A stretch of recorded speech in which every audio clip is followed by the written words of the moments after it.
everybody, this is Natalie with Champion of Coins Tarot, and I'm here today to do a video about a new deck that I just got. This was a gift from a close friend of mine who works in a secondhand shop, and oftentimes they will get people come in and sell their used tarot decks. And he found the Golden Tarot of the Tsar on one of the shelves, and he remembered seeing that on my Amazon wish list, and so he decided to get it for me as a going away present. So I am really excited to show this off. I have to admit, I haven't actually done a reading with the deck yet. I haven't even done a deck interview. However, I feel like this is a deck that, number one, is highly underrated. This is one that I don't see a lot of people talking about, or even having as part of their collection in some cases. And I feel like just after looking through the images, it's beautiful, and I would like to show it off to do a flip through. And the other part is that this deck is not a deck that's going to be for everybody. It assumes that you have some knowledge, number one, of Russian and Byzantine iconography, of Slavic religious culture, and also just a basic familiarity with the Bible, with both Old and New Testament. And since I'm a religious studies major, and this is, basically what I do day in and day out for my college coursework is, to read religious scripture, I thought that I might be able to kind of offer an explanation of why certain saints, of why certain biblical figures have been chosen to go with each card, because the Little White Book doesn't go into a lot of detail, as it is a Lo Scarabeo publication. So I thought that we would just have a little chit chat, that I would show you some card images, and we kind of go through one by one, and I'll explain some of the importance and significance that these figures have in the Orthodox Christian tradition. And just a disclaimer, I am not Orthodox. I'm not Russian Orthodox, Greek Orthodox, or Eastern Orthodox. So if I get anything wrong, please feel free to tell me down below in the comments, and I will put a little pop-up bar to amend any sections of the video that I might have gotten wrong. This is just purely based off of my own knowledge of scripture and of my knowledge of Orthodox art. So, before I get started, this is the box. This is one of the gilded art decks that Lo Scarabeo produced a few years ago. And the tagline is "Icons of Faith for Meditating and Finding Inspiration. The Orthodox icons as they reached the courts of the Tsar." And these have gold gilding on every single card, which is beautiful. Here are the backs. They feature an image of Christ. Hopefully you'll be able to see this. I'm going to try to edit the lighting in post-production as well. I'm still trying to figure out all of the tricks of filming on my laptop, because it's not as good as my phone was when I had that. So before I begin, I'm just going to read a little section of the Little White Book, which I think is a beautiful introduction to iconography, and really encapsulates the purpose and the intention of this deck very well. The worship of sacred images is characteristic of Orthodox churches, especially those of Byzantine Russia. This worship, in its essence, dates back to the origins of Christianity, when the veneration of Christ, the Virgin, and the saints replaced adoration of pagan divinities and family spirits. The distinction between veneration and adoration already caused heated discussions between the fathers of the Church. In fact, pagan rites perpetuated during the worship of images, such as the lighting of candles, requests for protection or healing, prayers against enemies, and invocations for the protection of crops. Discussions on the legitimacy of this worship gradually became more and more heated until the iconoclastic war broke out in 730 AD, sparked by Byzantine Emperor Leo III and continued by his successors. For nearly 100 years, the so-called iconoduli, or those who worshipped icons, were persecuted as common idolaters. Monasteries, the main centers for the production of these icons, were sacked and their paintings were destroyed. Only in 843, with the Council of Constantinople, were all of the doctrinal and ritual aspects of the worship of icons defined. At the same time, a strict code was written which established the characteristics of each image and the rules of composition for the icons. I'm going to skip for a little bit. So the icons were employed as a symbol of the separation of the divine mysteries from the earthly world, but also became the mystic gate which could lead the believer to understanding the mysteries. They've remained practically unchanged up to today in spite of the tumultuous events which have crossed Eastern Europe over the centuries, producing new iconoclastic wars: the Islamic invasions, the Protestant preachings, the invasion by Napoleon, and the Bolshevik Revolution. Even after these crises, however, icon worship was never abandoned. The Bulgarian painter Atanas Atanasov took his inspiration and created the golden tarot of the Tsars from this love for tradition and acknowledgement of its enormous value. So as not to offend the precepts of orthodoxy, Atanasov avoided reproducing the Acharoptis images, that is, the icons which are said to have appeared miraculously without human intervention. In any case, the vastness of the sacred art of the Eastern Christians allowed him to create a work of great artistic, documentary, and mystical value. In effect, Atanasov did not reinterpret the tarot or modify the icons, but rather adapted the tarot to the icons by associating the traditional meaning of each card to a biblical subject or the portrait of a saint. From this unavoidable choice, which radically transforms the traditional tarot figures, come new interpretive possibilities. In conclusion, the Golden Tarot of the Tsars does not in any way refer to the old Russian aristocracy. On the contrary, these beautiful cards exalt the faith which for a long time fed the Slavonic people, a faith capable still today of satisfying he who searches for authentic nobility in religion, consisting of pure and radiant virtues, like the gold and the silver which shines in the icons. So that is a little bit about the history of the deck and why it was made, and some background information on why icons are so important. And that introduction to the Little White Book couldn't have said it better, or I couldn't have said it better than that right there. So we're going to go ahead and we're going to start with the Major Arcana, and I'm just going to go through in the suit order that is laid out in the book. This is not the typical way that I order my own suits. I much prefer to have them in alphabetical order. But just for the sake of the show and tell, I have arranged them as such. And again, this deck was a gift for me from a thrift shop, so the cards are used. So just keep that in mind, because I know that there are some people who are kind of cardstock purists and don't like Lo Scarabeo's stock, so if you don't want to see any chipping, just look away. So, the first card in the deck, of course, is the Fool.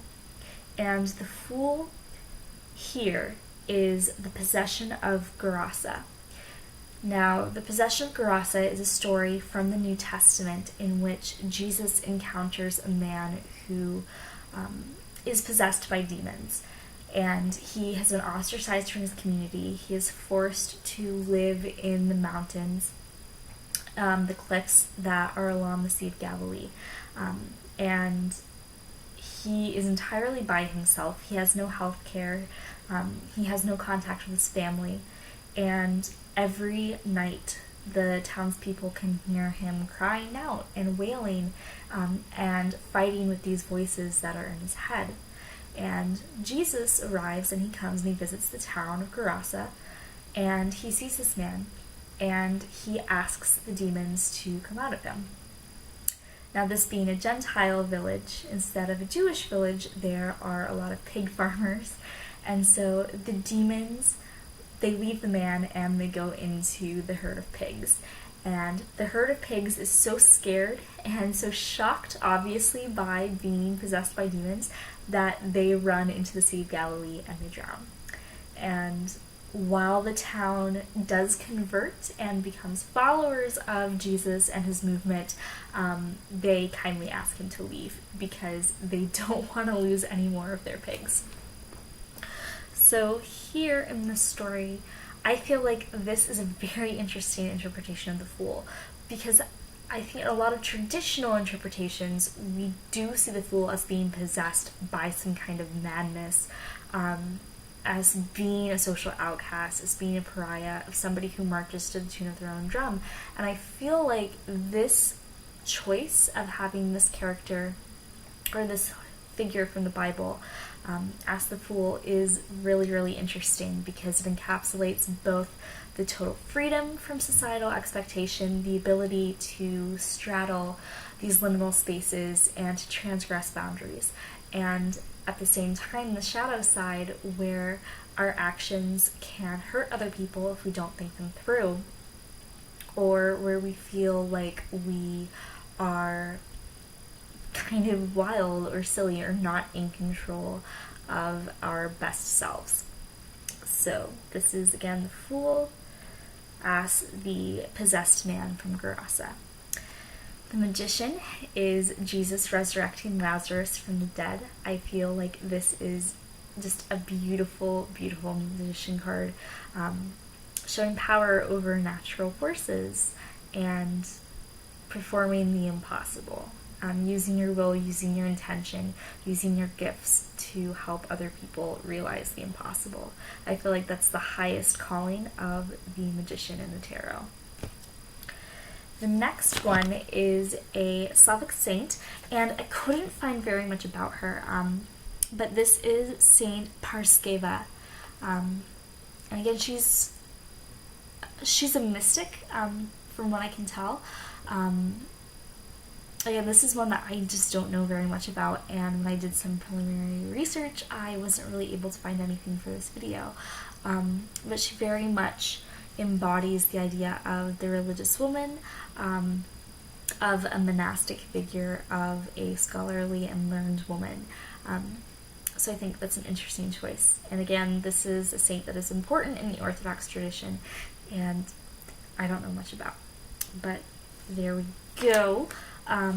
The Empress is the Virgin with the baby. So here we have the archetypal divine feminine, we have the ultimate mother, and we have, could be considered the ultimate son, or the ultimate creation that she's able to give forth, which is the incarnation of God himself.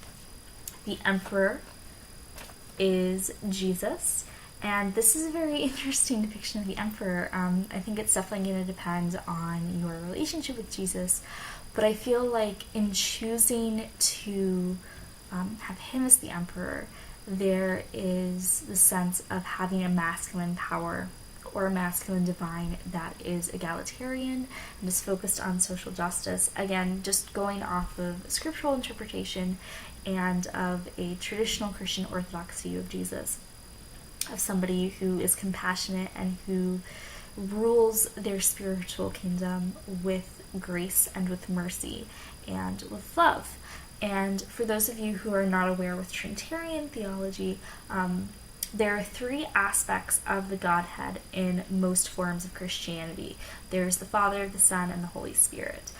The Son, being Jesus, is the aspect of divinity that is most connected with humans, because they were incarnate in a human body.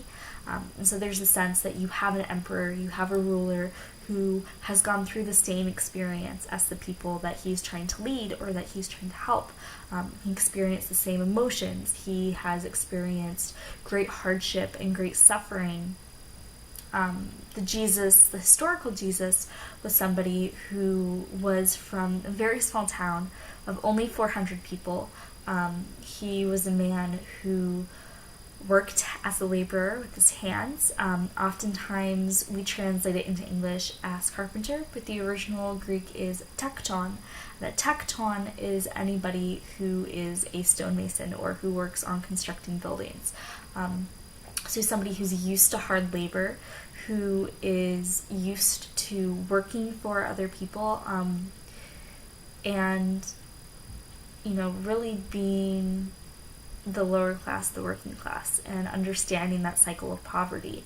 And so many of his teachings, if you look at what he says in the Bible, is focused on reaching out and helping to create a more socially equal society, about getting rid of divisions between classes, of making sure that everybody has the resources that they need, so that way they are not struggling and that they are not being in a situation where they can be easily taken advantage of by people who have more power than them.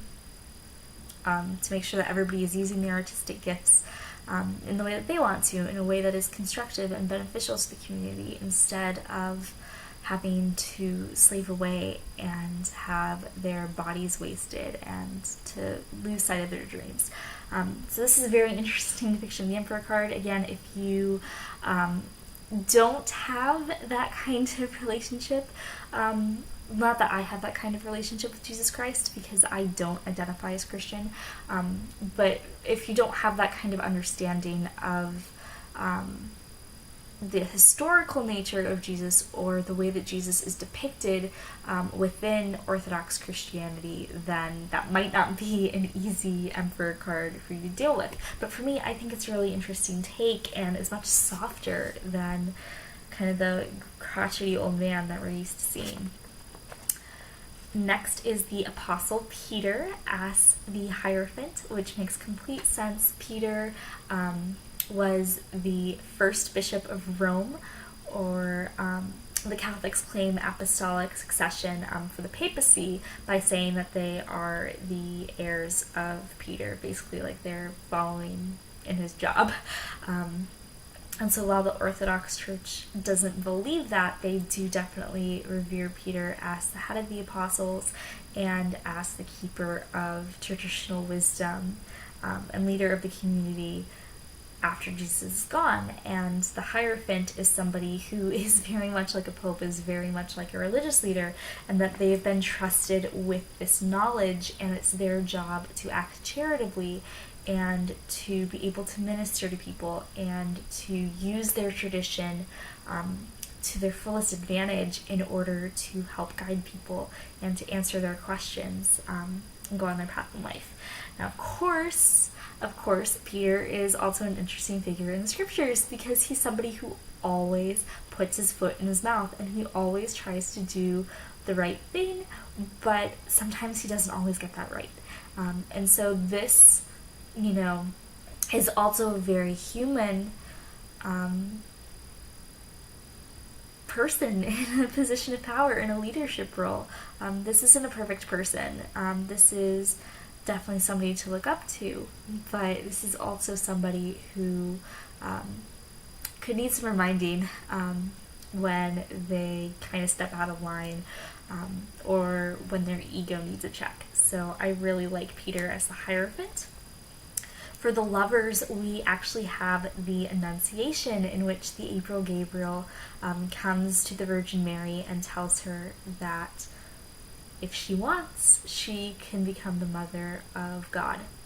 And this, I think, speaks to the choice aspect of the Lover's card, of choosing to give yourself freely, of choosing to answer a calling or to pursue a dream. And it's also kind of a meeting of the minds, because there is that element of consent. This is a fated encounter. This is a romantic encounter. This is an opportunity to create something new, but it takes respect from both parties in order to work. So I feel like the shadow side of this card, if you're someone like me who kind of struggles with the story of the Virgin Mary and with some of that mythology around that, is the question of choice. Am I getting a choice in this relationship? Am I getting an equal say? Am I being pressured? Is this something that I'm not ready to take on? Can I fully trust this person? So I feel like there's a lot of potential for a shadow or for a reversed aspect with this particular depiction as a Lover's card. The Chariot is the ascension of Elijah. Elijah is an Old Testament prophet. He is one of the most important in the Jewish tradition because he is seen as the prototype for the figure of the Messiah. And of course, for Orthodox Christians and for many Christians, that Messiah has already been fulfilled in the life of Jesus of Nazareth. But Elijah, when he's done with his ministry, he is taken up to heaven in a fiery chariot that is driven by angels. So you can either see this chariot card as a kind of heroic action, as a kind of, just inspiration and movement and just pure fire and creative drive and being able to accomplish so much. Or you could see it as kind of running away from your responsibilities in a certain sense, because poor Elisha down here is completely abandoned by his teacher. He's going to go off and he's going to go party with some angels, and he's going to explore some different heavenly realms, and Elisha has to pick up the pieces of all of the political controversy that Elijah has left behind in the kingdom of Israel. So it's really interesting. I really like that. Justice is the Archangel Michael, which I think is an interesting choice. Typically, Michael is portrayed in art as being the angel who fights for God and the rebellion between the fallen angels, and as an arbitrator of justice, as a protector, as somebody who and it's interesting because angels in Catholicism, and I think this is true for Orthodoxism as well, but they, at least my experience of angels and studying angels has been that they are extensions of God's will. They are manifestations of different universal forces. And so Michael is like the supreme protector. All of his actions are warranted. For any action, for any transgression, there is going to be an equal and opposite reaction. And so there's kind of that aspect of karma tied into it, but it's divine karma. It's karma that has a specific purpose. It's not meaningless, it's not coming out of nowhere. It's definitely deserved. I'm going to try to speed it up because we're only on card number 8, or technically 9 with the Fool of the Major Arcana. So I'm going to try not to make it be a huge, long, rambly video, but that is what it's turning into. So we have the Hermit as St. John the Baptist, who went off into the desert to have some cool mystical experiences, ate locusts, wore clothes made out of camel hair or camel fur, whatever camels have. Definitely an eccentric, definitely a prototype for a hermit in the Christian tradition. The Archangel Gabriel is the Wheel of Fortune. As you already said, Gabriel is the angel who comes and gives the Annunciation to Mary. Now this is not Christian, but in the Islamic tradition, Gabriel also gave the Quran to the Prophet Muhammad, and there's been a lot of historical interaction between the Slavic people, between the people of Russia and of Eastern Europe, and Islam and the Ottoman Empire. There's been a lot of territorial disputes. There's been a lot of Orthodox Christians and different Islamic groups that have fallen under each other's jurisdiction throughout history. So that's really interesting. And Gabriel is kind of a bringer of fate, of fated news. If you want to think of the Wheel of Fortune as being the aspects of our life that we can't really control, the things that come into our path that we have to respond to and that we have to learn to work with and to cycle with, then this is a really great depiction. For strength, we have St. George and the Dragon. This is a very popular medieval image. We have somebody who is battling with a demonic force of a manifestation of the collective shadow of a particular society. So there's the sense of overcoming the animal self, of trying to have self-control. but also recklessness and destroying rather than trying to harmonize and trying to integrate that shadow, as we often see in more typical Rider-Waite-Smith interpretations. The Hanged Man is Saint Nikitas, and Saint Nikitas is a important Slavic saint. He's a martyr, and what's interesting here, I couldn't find like a particular story about him encountering the devil, but encounters with the devil are huge in Russian literature, in Russian folk tales. The devil is very much a huge and active part of life, and there's kind of this, saying that we have in a lot of cultures speak of the devil. Well, in Russian folk tales and in literature, if you say the devil's name, the devil will actually show up in a lot of cases and start to wreak havoc. And so there are traditions of protagonists and heroes being able to subdue the devil with the sign of the cross, and being able to kind of temporarily trap the devil and get them to help them to achieve whatever mission or to achieve whatever miracle they are trying to perform. So it's kind of like this interesting take on the Hanged Man of getting a new perspective, of seeing things from a new lens, of being innovative and being able to work with your situation and accept it,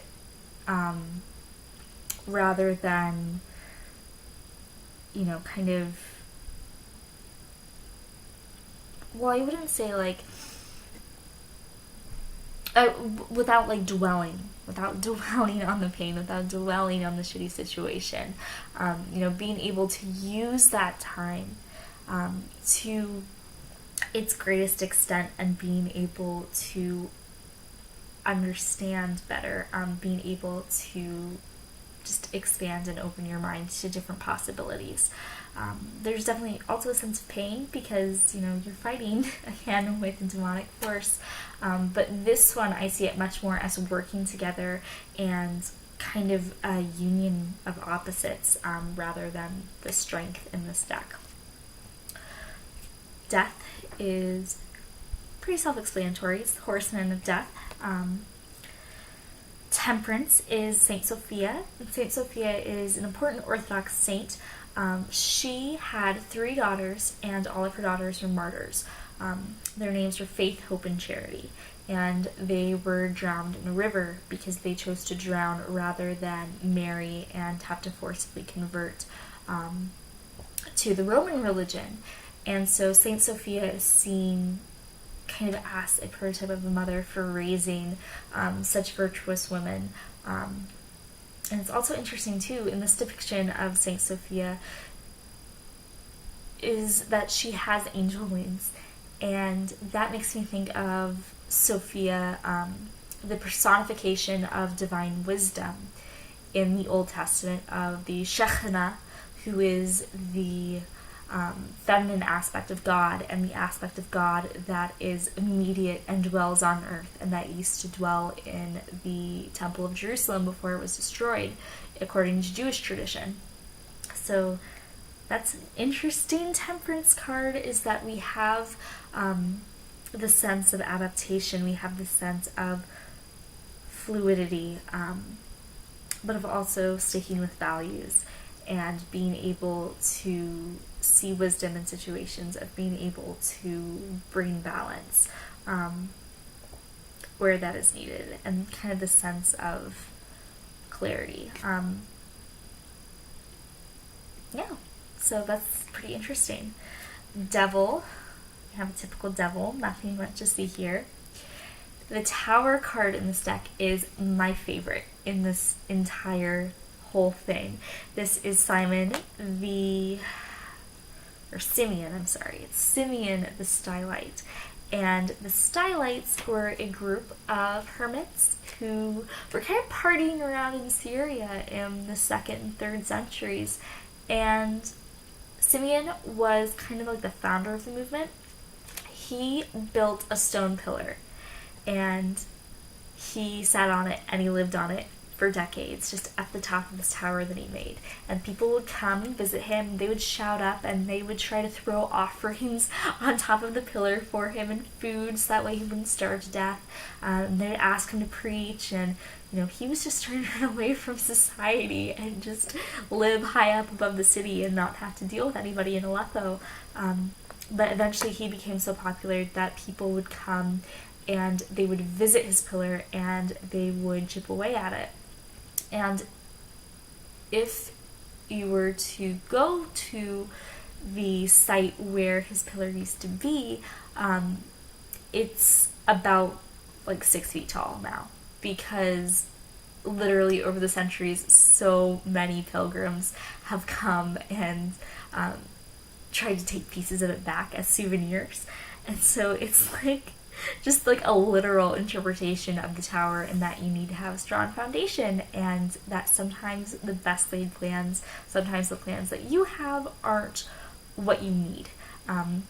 Sometimes the choices that you make end up pushing you into a completely different direction than what you were expecting.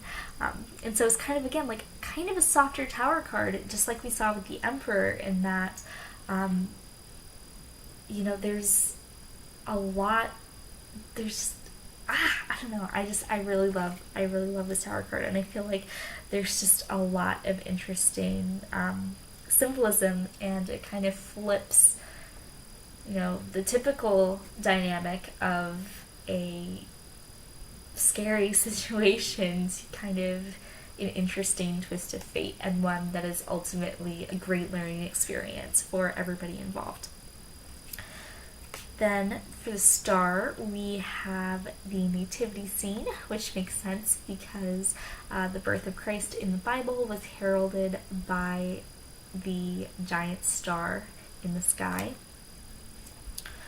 The moon card, we have the ascension of Christ. So after Christ died on the cross and was buried, on the third day he rose again. And 40 days after he resurrected from the dead, he ascended into heaven, and he left his apostles behind to finish his ministry for him. And, just to take care of everybody that he left behind. And this is so cool, because one, like, is this not the trippiest thing ever? Like, if you saw your friend or your brother or your partner, like somebody that you're just hanging out with every day. First off, they come back from the dead. Like, you think that they're dead, and then they come back and totally surprise you. And then you see them being taken up into the sky in just a giant ball of light with angels and singing and, just the whole 9 yards. You would think that you were having some kind of horrible hallucination or trip or something.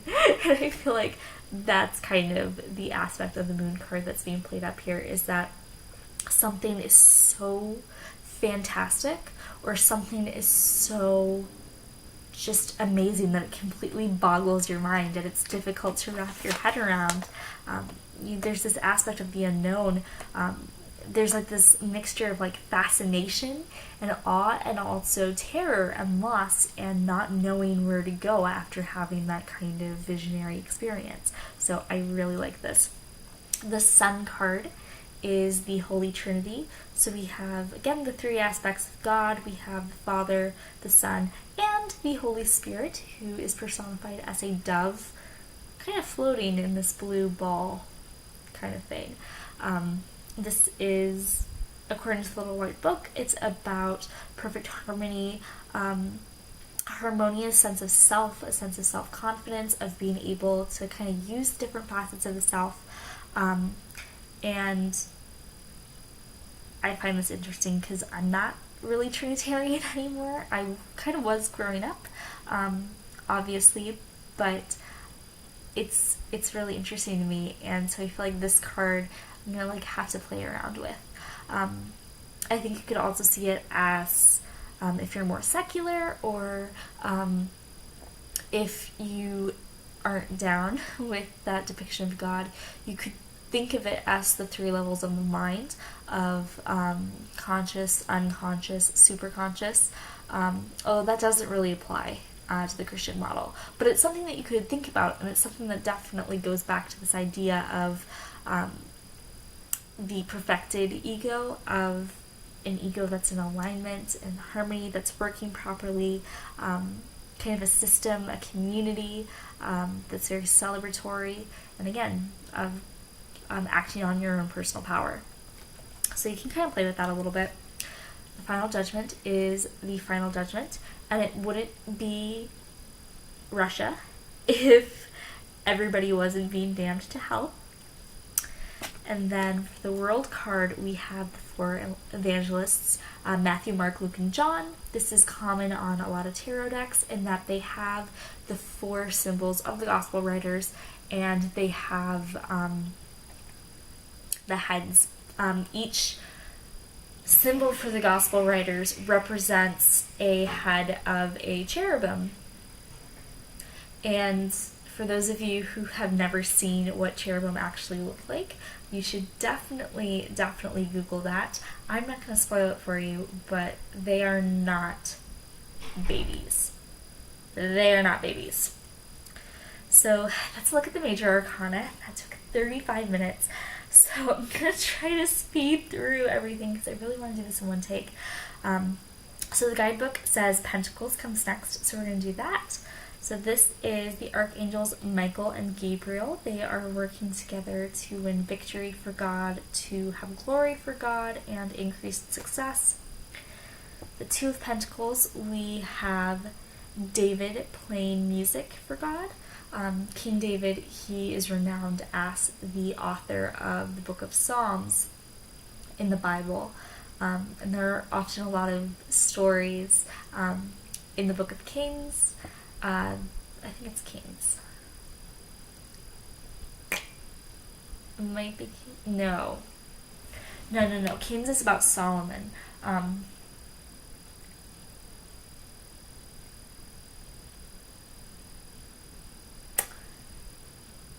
There are stories in the Bible about him playing music and it being pleasing to God, and it being about pleasing to other people. So there's this sense of finding balance, of finding a sense of peace, of connecting to your deepest self, of connecting to this harmony within yourself, and by doing things that are nourishing for you.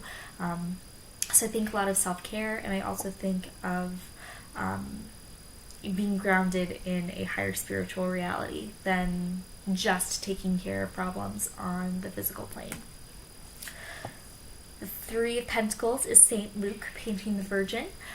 Saint Luke, the gospel writer, he also wrote Acts of the Apostles, but in addition to being a writer, he was also an artist, and he is credited as inventing this style of art that is popular in Orthodox communities. So I thought that was so cool to have as the 3, to have that depiction of the artist. He's also my father's patron saint, so he's cool. And if anybody else is in college right now, he's also the patron saint of college students. So for the 4 of Pentacles, we have the Dives. And this story is one of the parables that Jesus tells. It's about Lazarus and the wealthy man, although this is different from his friend Lazarus, who he raises from the dead. So in this story, there's a wealthy man, and he has all of this food, he has all of this excess, and he doesn't want to share it with anybody. And there's this beggar at his door named Lazarus, who is a leper, and he's covered in sores, and he's dying because nobody is giving him medical treatment or food. And the man, he sees the beggar, and he tries to get him off his property. And Lazarus is like, please, like, even your dogs can eat the scraps off of your table. Why won't you give anything to me? And in the end, both men die, and when the wealthy man gets judged, he is sent to hell, and he looks up and he sees Lazarus above him, and he's sentenced to hell because he did not help, because he had more wealth than he needed, and because he was unwilling to share with the neediest in his community. So pretty intense depiction of what can happen when the 4 of Pentacles goes too far. Next is the 5, which is the pains of Job. Job is an absolutely incredible, incredible book. It's not regarded by Jews as being like a real historical event or a real historical person. But this book of the Bible is an exercise about suffering and about the trials that we go through. So basically, let's see. Hasatan. He is Satan in the Jewish tradition, but he's an angel. The devil is a very, very, very different figure. Lucifer is a very, very different figure than Satan is in both of the Jewish and the Islamic traditions. But anyways, so Hasatan, he is talking with God, and he says, hey, like, I want to test Job. He seems like he is a really great guy. He's very devout. He has this great family. But if you take all of that away from him, I don't think he's still going to believe in you. And God says, okay, yeah, you can go for it. That's your job. Your job is to test people's faith and send them challenges. So, yeah, you can go ahead and do it. And so Job's wife and children die. He loses his house. He becomes sick. He's covered in sores. He becomes a beggar. And, the entire time, his friends are like, why are you worshiping God? Why are you worshiping God? Like, this is so ridiculous. Like, he's causing you to suffer needlessly. And the entire time, Job, he won't deny it. And he gets ridiculed and gets mocked by everybody in the community, but he still won't deny it. And then at the end, he finally is confronting God face to face in prayer. And he's asking, like, why? Like, I've never doubted you. I just don't understand why you're letting this happen. And God famously gives a non-answer. Basically God is like, I am God. I am letting this happen because I am God. And it's really interesting because there's so many different interpretations that you can take away from it. The one that I like to take away is that, and this is from what I developed after reading Why Do Bad Things Happen to Good People by Rabbi Harry Kushner, who is just an amazing expert on grief. He's a great writer.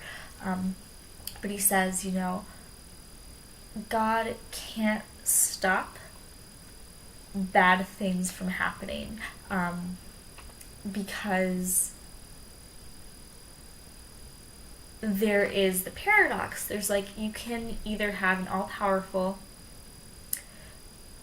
or an all-merciful God. Like, you cannot have both. And Judaism also kind of throws a wrench in there because they believe that human nature is good and that human nature isn't sinful. So they're like, all right, so you can't have these three things simultaneously be true at the same time. And so either God is all-powerful and human beings are good and they try their best, but he's not merciful and he just lets whatever he wants happen because he's bored and because he can. And I'm using he because, we're talking about scriptural interpretation. But then God could be all-powerful and all-merciful, and people are just bad. Like, people are just horrible. And so it's like, God lets this stuff happen in order to teach them a lesson, in order to be like, all right, you gotta earn my mercy. Like, you guys are really bad. Like, I'm merciful, but also I'm the all-powerful God. I'm justice. I'm truth. And if you go against that, then I'm gonna be slow to help you out. Or God is all merciful and people are good, and God is not all powerful. And that is the interpretation that he settles on when examining the story of Job and when examining these trials, is that God wants to help because God is God. Like, God is mercy, God is love. However, if they are not all powerful and they can't stop it, then God has to experience that same pain, because they are always present in their creation. Like, God is everywhere. God is in everything, with everyone.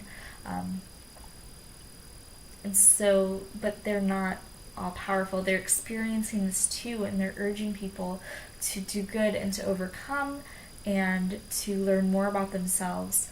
But they can't stop this cycle that they have started, even if they want to.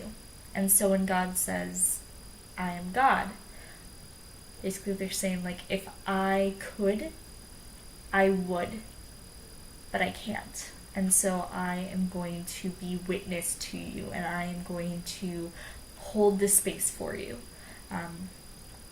So it's a really fucking mind trip of a story. And if you ever pick up Why Do Bad Things Happen to Good People, that is an excellent book that has helped me so much in my own grieving process, and in understanding more about Judaism, and about how their religion looks at suffering. So that's great. So anyway, so 5 of Pentacles.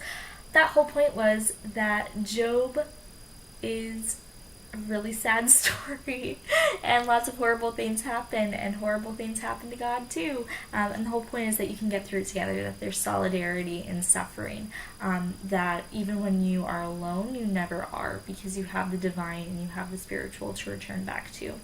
So good 5 of Pentacles card. 6, we have the alms of Zacchaeus. Zacchaeus was a tax collector who became a follower of Jesus, and everybody hated the Roman tax collectors because, you know, they were taxing the people of Judea very heavily at the time, and you know, there was also a lot of resentment between the Jewish population and the Roman authorities, because the Romans had taken over after the fall of the last independently run Jewish empire. So there's a lot of tension, and people who worked for the Roman government, especially as tax collectors, they were seen as being dirty and unclean. And Zacchaeus is a secret follower of Christ. He is a tax collector, and all these people are saying these horrible things about him, and they're laughing, and they're asking Jesus why he would want to accept Zacchaeus as part of his brethren. And he says, because Zacchaeus is a good person, because I've seen Zacchaeus' heart, and I know that he is good. And it turns out that Zacchaeus is using his government commission to help the widows and to help the orphans in his community.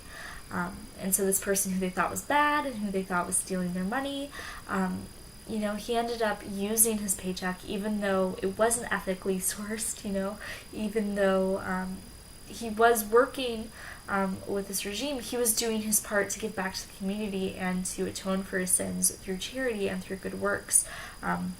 So there's this idea of giving, of sharing, of kind of creating this balance between what you take from your community, and what you can give it and what you can use to nurture it. The 7 is the vocation of the prophet Elias, and Elias is another name for Elijah. I think it's used in the Greek Orthodox Church, actually. And here Elijah is planting. A lot of prophets, they had vocations as agricultural workers and as lower class people in Hebrew society.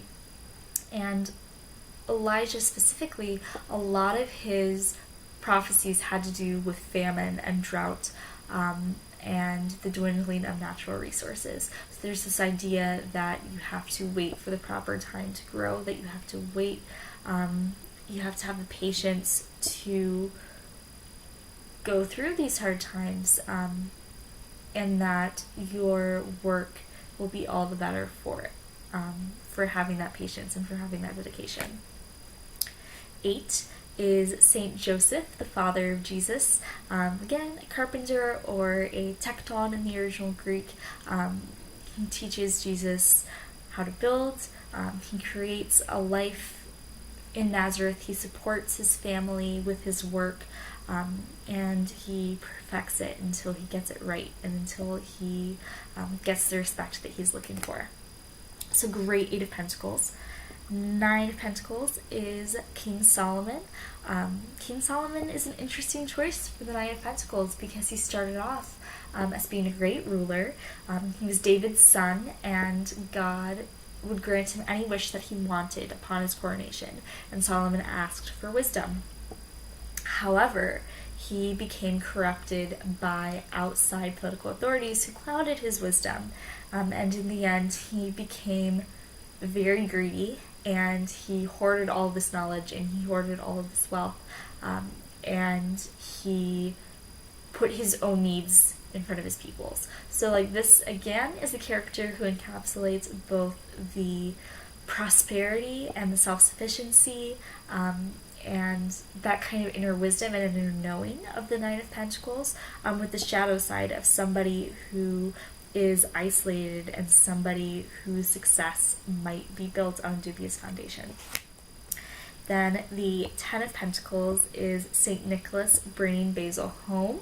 And this is interesting because Saint Basil is considered to be like the Santa Claus figure rather than Saint Nicholas in the Greek Orthodox Church, but I couldn't actually find a story with the two of them in it because they were from like 2 different periods.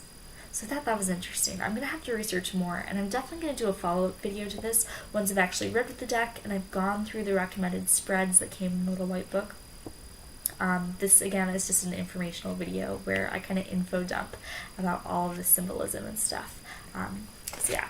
And then the court cards I'm going to flip through real quick because these guys aren't anybody. These are just images of Byzantine and of Russian royalty. It doesn't say who they are specifically, and like there's no great mystery attached to them either. So next we have the wands. We have God the Father, the source of all life, the supreme creator, who bestows everything with their unique spirit. For the 2, we have the meditation of Saint Panorite. So there's the idea of a saint who is waiting, who is formulating a clear vision. So yeah, it's pretty interesting, of getting direction and spiritual guidance, of listening to the intuition to see where to go next. 3 is St. Paul sailing towards Syracuse. St. Paul was like the first Christian missionary, and he went out and he sailed around the Mediterranean and he founded different communities and then wrote a bunch of letters back to them to see how they were doing.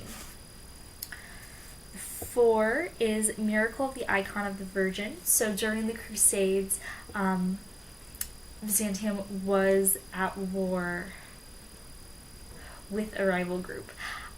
Gosh, I don't know which one it is. Like, I want to say they were fighting against, like, barbarians or something? I'm not sure. Anyway, the point is that they put, or no, was it the, I don't like the Crusades. The Crusades, they can miss me. You know, I care about all the early Christian figures. I don't care about the Crusades because they're racist and horrible. Basically, yeah, so there's this battle. The people of Byzantium, they draw icons of the Virgin Mary and put them on their staffs, and then they stop fighting because they're like, oh shit, we can't destroy pictures of the Virgin Mary. That's really bad and really messed up. And so then they make peace. So this is kind of like an unexpected victory. finding solidarity and celebration in kind of a weird way than what we typically have with the Four of Wands. The 5 is the Kiss of Judas, so interpersonal conflict and egos, if there ever were egos in that situation. Again, Judas is the one who betrayed Jesus to the Roman and Jewish authorities. The 6 is the crowning of St. George after he killed the dragon. There's a lot of St. George icons for some reason. He just must be really popular in Eastern Europe. The 7, excuse me, the 7 is St. Demetrius. St. Demetrius is the, oh, I knew this. He's a patron saint of Romania, I want to say. He was a Roman soldier and a martyr, but he became really famous because after his death, people in Eastern Europe started just having visions of him with their forces in battle and fighting alongside. And Russians also have a very interesting tradition where any ruler who is bad or who hurts his own people is called the Antichrist. So the Antichrist doesn't refer to the devil, it just refers to rulers and kings and czars who really fuck things up. And so this is Saint Demetrius killing an Antichrist. He's killing an oppressive leader of the people. So there's this idea of having to hold your ground with the 7 of Wands, of having to fight for what is right, and having to go up against these impossible forces, even when everything else is against you. The 8 is Saint Leontius fighting, again, another Roman martyr, another military man. The 9 is Saint Acacius. He was also a Roman military martyr, but he actually had a really long and prolonged and drawn out death. He was captured, and then he was tortured, and he was taken and dragged back to Constantinople, and this guy just had to wait for a long-ass time before he was murdered. So this idea of delay and obstacles and frustration of fulfilling a goal. Not that your goal should be martyrdom. And then 10 is Simon of Cyrene. He was the man in the crowd who was pulled in to help Jesus to carry his cross on his way to Golgotha because his injuries were just too much and he was going to die on the way if he didn't have help. So Simon of Cyrene was a follower of Christ, and he was pulled out from the crowd to come and help. So then we have the Knave, Knight, Queen, and King of Wands. So, oh my gosh, we only have 2 suits left, you guys! I'm sorry again for like all the info dump. I didn't mean for it to be this long, but I'm on a roll now. So the Ace of Cups is the Chalice of Eternal Life. This is the Eucharistic cup. You know, basically like the whole metaphor of if you drink regular water, you will still thirst, but if you drink from the Eucharist, if you connect yourself with the blood of Christ and allow that to imbue you and to imbue your life, then you will become immortal. Your soul will not die. It will not be consumed upon death. We have Joseph and the Virgin Mary for the 2 of Cups, which is so interesting because in actual Orthodox artwork in churches, Mary and Joseph aren't supposed to be touching one another because that implies that they had sex. And she can't be a virgin anymore if she had sex, right? Even though a lot of Jesus' disciples were his family. James, the leader of the Church of Jerusalem, was literally his brother, so it's wild. But yeah, scandalous times. Another scandalous card is the 3 of Cups, which is the wedding of David and Bathsheba, and David and Bathsheba, they actually had an adulterous affair before they were married, and David had her husband killed off so that way he could marry her, which was really bad. So I guess 3 is a crowd in this 3 of Cups card. 4, we have the prophet Elijah on Mount Horeb, and during this experience, Elijah received several visions. There was a cloud of fire, there was a wind, there was a storm, all of these great occurrences, but he ignored all of them because he knew that that was not God.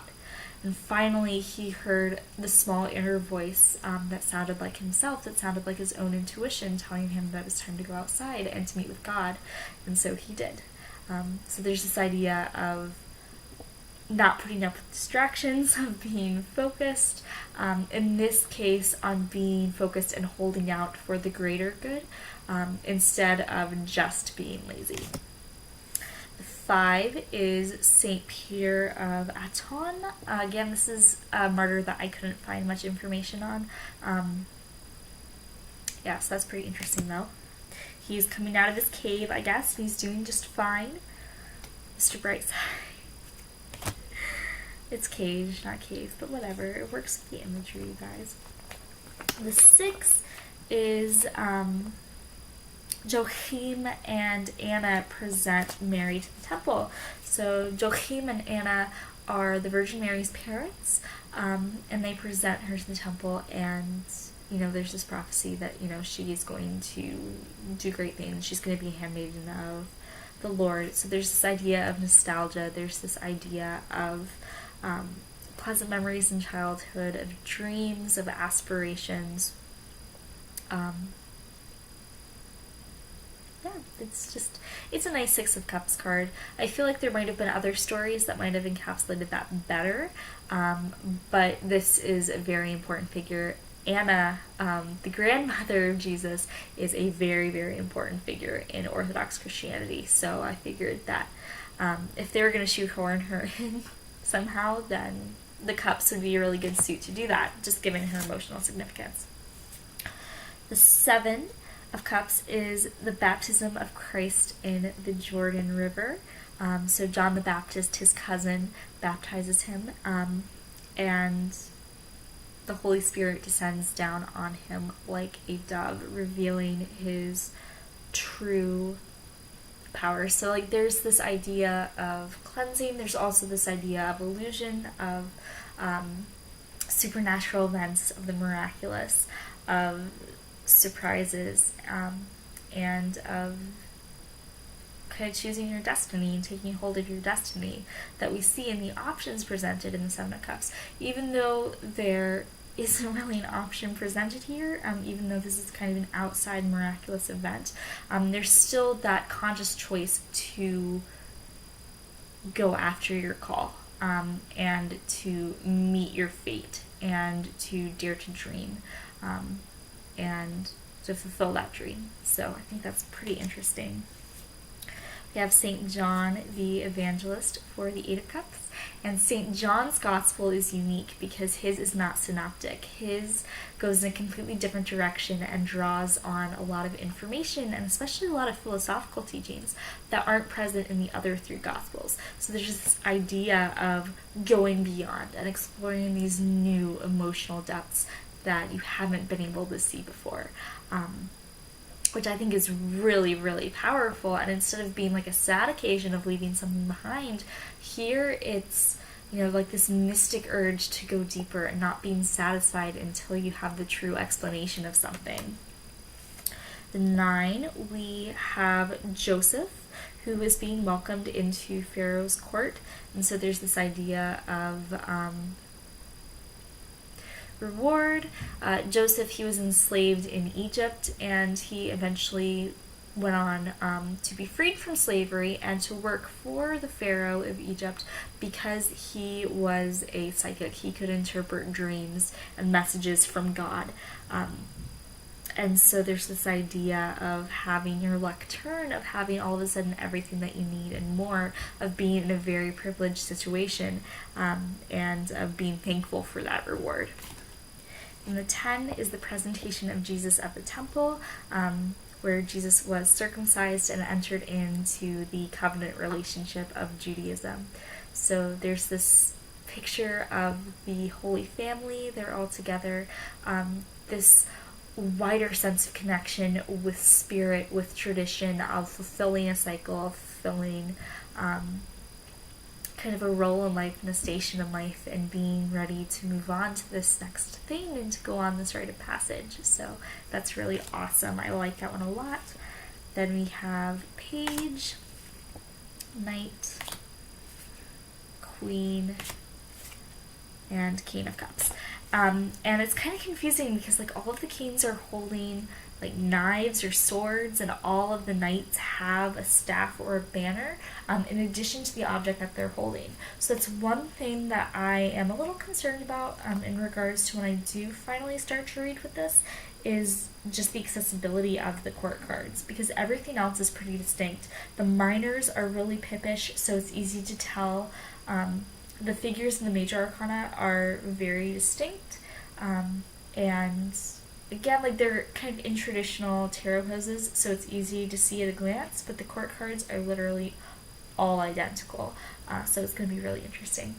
So the last suit, we have the Ace of Swords, which is the glory of Christ. This is the image that is on the backs of the cards, and this is Christ reappearing for the final judgment, for the end of time. So there's this idea of clarity, of truth, of a new beginning, of a new enlightenment and a new state of knowledge that you haven't been able to realize before. This is kind of like the last revelation, the big one that a lot of Christian groups are waiting for. So that's really cool to have as the Ace of Swords, as something that comes through as a surprise, and that kind of eclipses everything, and that can be for the good or it can be for the bad, depending on your perception of it. So the 2 is Saint Michael, and here he's using his scale to judge the souls of the dead, which I think is an interesting concept.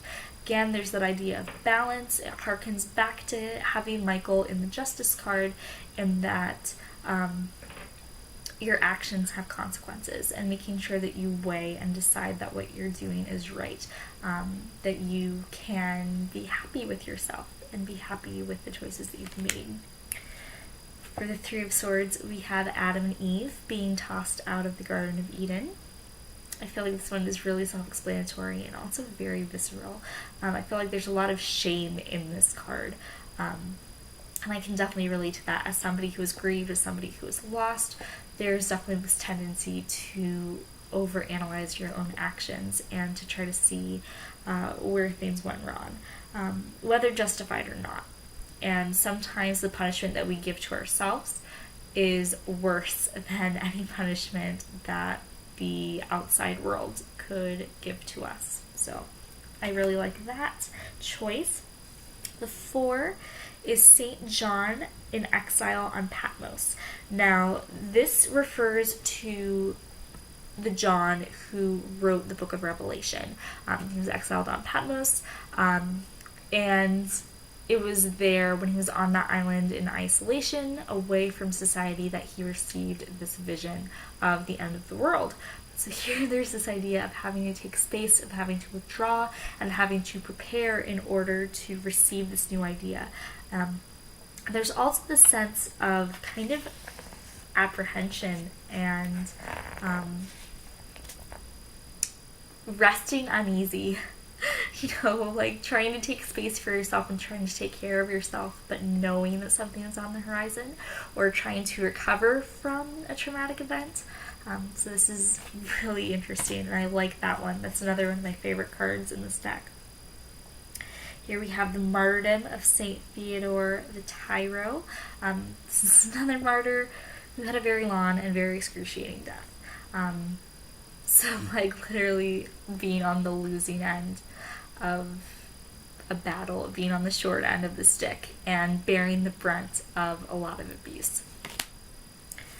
For the 6 of Swords, I thought this was really interesting because we have Jesus talking to the fishermen on the Sea of Galilee, or Gennesaret.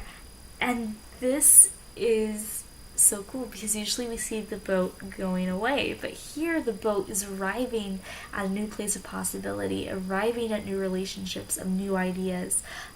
There's this call to be something more and to reach out to other people again.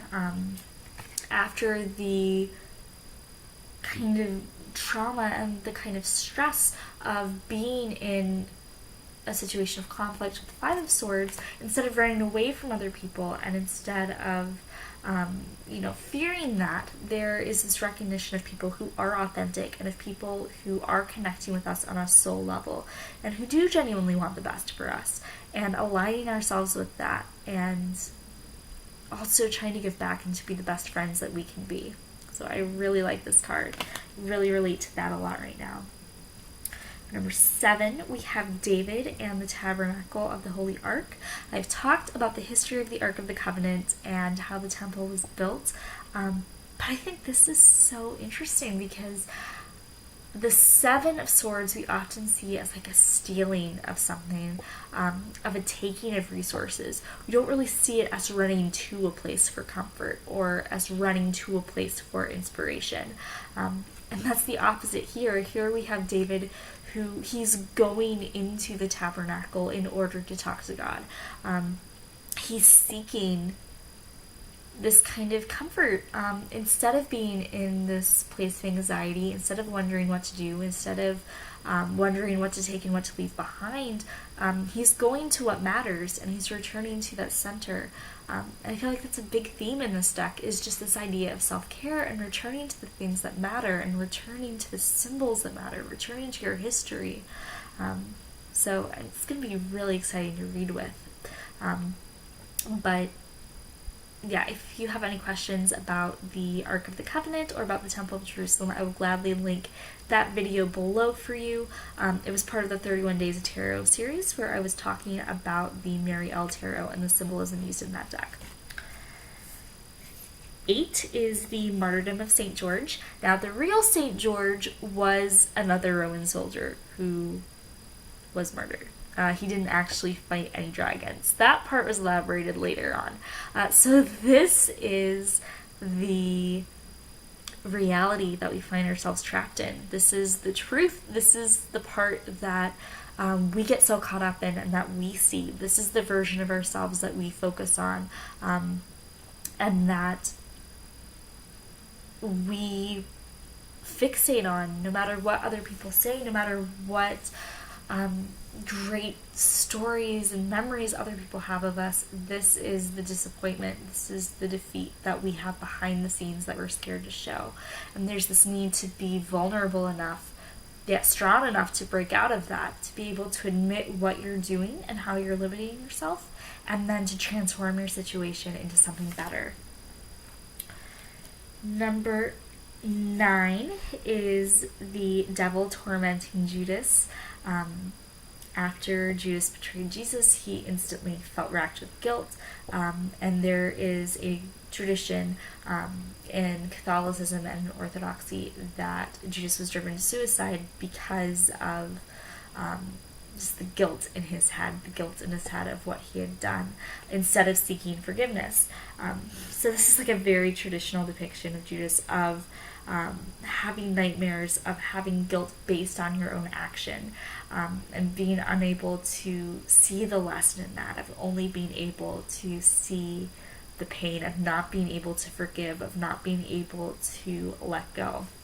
And it's interesting because in recent scholarship about Judas and in recent philosophy and focusing on his life, a lot of people think that he actually turned Jesus in because he wanted something to happen. Judas was a zealot. He was somebody who was really hardcore messianic, and he thought that Jesus was going to be somebody who would fight back against the authorities and would work for this egalitarian society, not through like a religious, philosophical, interpersonal revolution, but by quite literally going against the authorities. And so there's this theory that by turning them in, he was thinking that Jesus would fulfill that, and that he was helping him, and that he was doing him a favor, because he wanted his friend to fulfill this mission. However, he woefully miscalculated. He was so caught up in this idea of Jesus, and this dream of what he thought that he was and what they could have together as friends, that he didn't realize the reality of what Jesus was trying to share with him. That this was about peace, this was about nonviolence, this was about a grassroots movement, and not about violence, not about getting revenge or bloodshed.